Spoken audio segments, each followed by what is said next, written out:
Vamos dar uma reforçada agora sobre o que foi discutido no slide anterior, de acordo com aquela imagem. A gente vai dar uma ênfase maior aqui no lado esquerdo do coração, tá? Mas acontece a mesma coisa do lado direito do coração.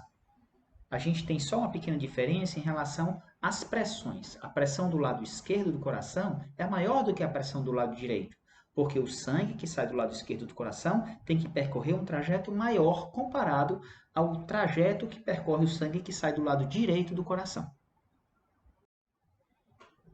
Então, na sístole atrial, ou seja, na contração dos átrios, 30% do sangue que está no átrio vai para o ventrículo.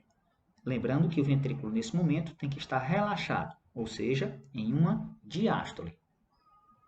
À medida em que o sangue vai saindo do átrio em direção ao ventrículo, os ventrículos vão se enchendo de sangue e alcançar o máximo do seu volume, que é o volume diastólico final. Em seguida, os ventrículos vão se contrair. A primeira contração é a contração ventricular isovolumétrica. Nesse momento, vai ter uma elevação das pressões nos ventrículos comparada à pressão do átrio. Quando a pressão do ventrículo esquerdo, mas também pode ser do ventrículo direito, for maior do que a pressão no átrio esquerdo, mas também no átrio direito, acontece o fechamento das válvulas. Nesse caso aqui, como é do lado esquerdo, a gente está falando que é a válvula mitral. E na ausculta pulmonar é referente à primeira bulha cardíaca. Após essa contração ventricular isovolumétrica, vai ter a ejeção ventricular rápida. Essa ejeção ventricular rápida vem seguida da ejeção ventricular reduzida. Lembrem-se que na contração ventricular isovolumétrica e na ejeção ventricular rápida e lenta, as válvulas entre os átrios e os ventrículos devem estar fechadas, para que o sangue não volte do ventrículo para o átrio. Então, na ejeção ventricular rápida, a pressão no ventrículo é maior do que a pressão na artéria. E aí o sangue sai do ventrículo para a artéria. Aqui está falando ventrículo esquerdo e artéria aorta, tá? Porque é do lado esquerdo que a gente está dando ênfase. E para que o sangue saia do ventrículo para a artéria, tem que ter a abertura das válvulas. Da válvula aórtica, que está na saída da artéria aorta, e na válvula do tronco pulmonar, que está na saída do tronco pulmonar. Então, a maior parte do volume de sangue é ejetado nessa fase. A outra parte de sangue ejetado, que vai ser em menor quantidade, vai sair na ejeção ventricular reduzida. Lembre-se que durante essa fase da ejeção ventricular rápida, começa já o enchimento atrial. Na ejeção ventricular reduzida, o ventrículo começa a se repolarizar.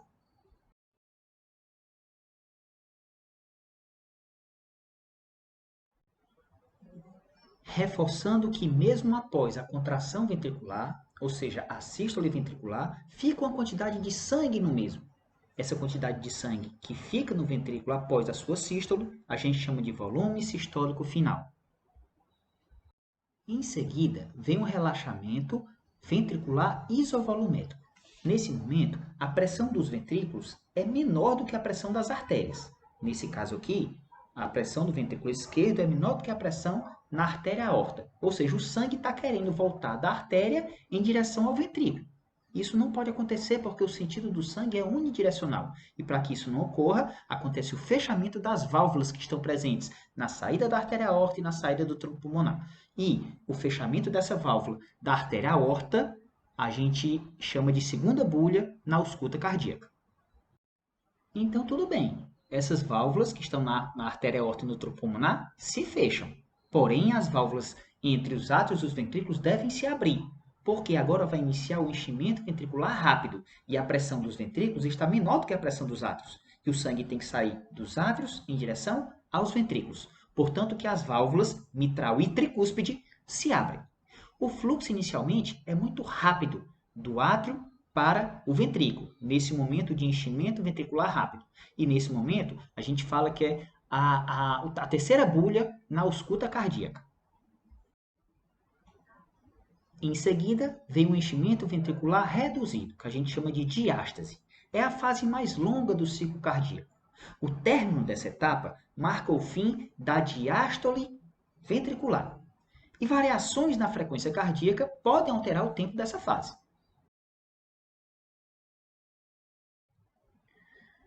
Vamos reforçar alguns conceitos do ciclo cardíaco em relação ao volume de sangue.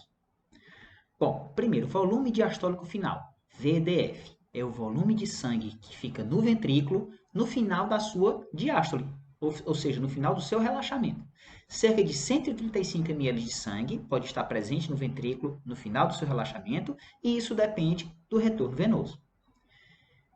Segundo, volume sistólico, VS, é o volume de sangue que sai do ventrículo durante uma contração. Aproximadamente cerca de 70 ml de sangue sai do ventrículo em uma sístole ventricular. Depende também da força de contração do ventrículo. Quando sai esse volume de sangue do ventrículo, sempre fica uma quantidade de sangue dentro do ventrículo, mesmo após a sua sístole. Essa quantidade de sangue que fica no ventrículo após a sua sístole, a gente chama de volume sistólico final, ou seja, VSF, que é cerca de 60 ml. E aí surge uma formulazinha. Vê se vocês entendem. Esse é o desafio. VSF é igual a VDF menos VS. O que seria a frequência cardíaca? FC. É o número de batimentos do coração em um minuto. Normalmente está entre 60 e 100 batimentos por minuto. Mas, por exemplo, quando você está dormindo bem tranquilamente, esses batimentos podem cair abaixo de 60 batimentos por minuto. E aí isso a gente chama de bradicardia. Quando você está correndo, por exemplo, a tendência é que a sua frequência cardíaca aumente. Quando ela passa de 100 batimentos por minuto, a gente chama de taquicardia. Fração de ejeção é o percentual de sangue ejetado do ventrículo para a artéria aorta durante uma sístole ventricular, que é cerca de 55 a 75% do volume de sangue que está no ventrículo.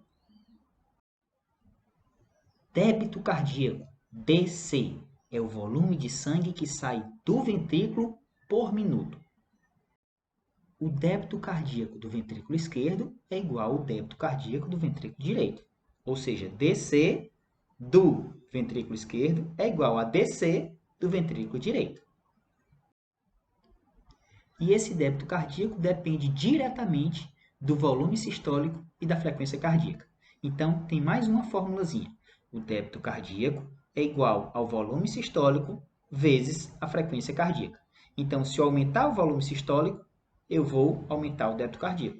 Ou, se eu aumentar a frequência cardíaca, eu também vou aumentar o débito cardíaco. Então, o débito cardíaco é diretamente proporcional a VS e a FC.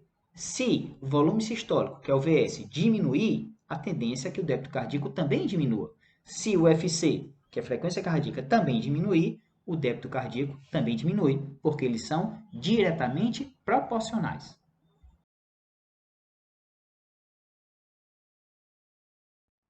O que seria retorno venoso? O retorno venoso, como o nome já diz, é a volta do sangue pelas veias em direção ao coração. E quais são os fatores que influenciam essa volta do sangue pelas veias em direção ao coração? Primeiro, a bomba muscular esquelética. Quando eu estou contraindo os meus músculos estriados esqueléticos voluntários, eu crio uma espécie de bombeamento que facilita a volta do retorno venoso. A bomba respiratória. Quando eu inspiro e expiro, eu estou promovendo a dilatação da minha caixa torácica, e essa dilatação ela promove também um bombeamento e facilita a volta do sangue.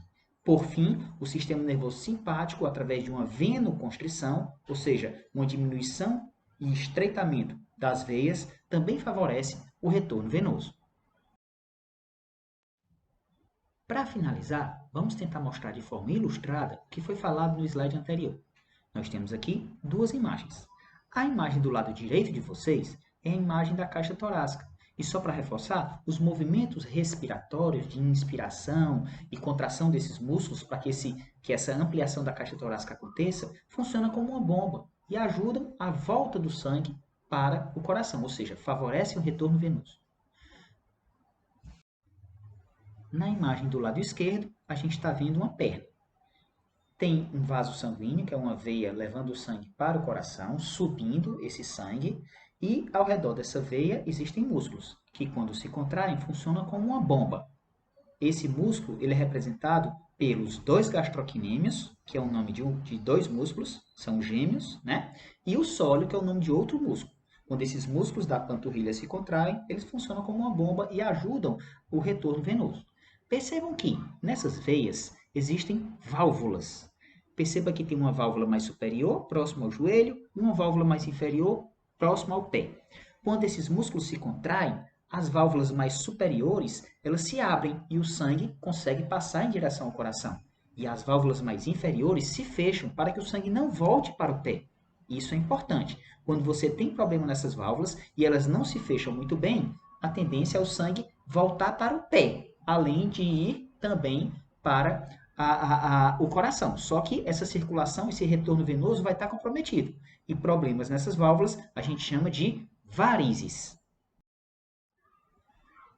Ufa! É isso, pessoal. Chegamos ao fim de mais uma conferência do módulo de sistemas reguladores. Essa conferência estava relacionada com o bloco do CDP 5. Agradeço a companhia de todos e desejo a vocês muita saúde. Um abraço e até breve.